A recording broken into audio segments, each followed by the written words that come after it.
Hello, welcome back. So in this lesson we are going to be learning how to rotate a view in SolidWorks. So to rotate a view is very simple.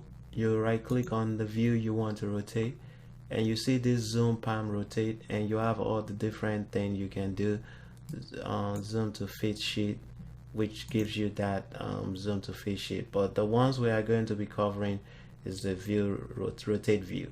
So you click on the rotate view and you'll get this dialog box, which is drawing view angle. So now you can type in your angle. Let's type in 45, and as you can see, that view has rotated 45 degrees.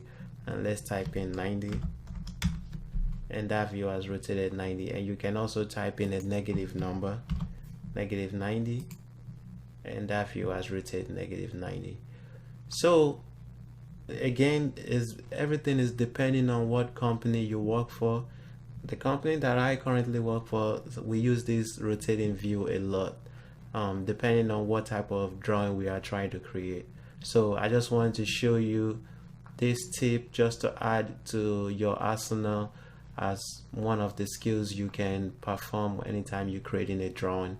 So these are a few things you can do: rotate your views, just to make everything fit the way you want.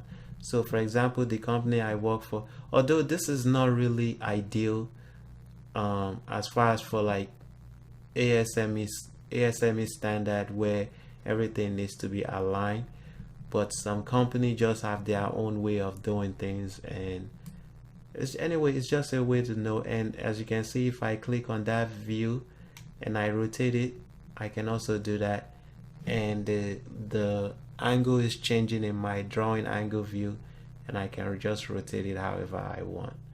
And anyway, thank you. Once you're done, you just click apply, and you can always go back into that view again, rotate view, view palm, rotate view, and change your values over there. Anyway, thank you, and I will see you in the next lecture. Bye.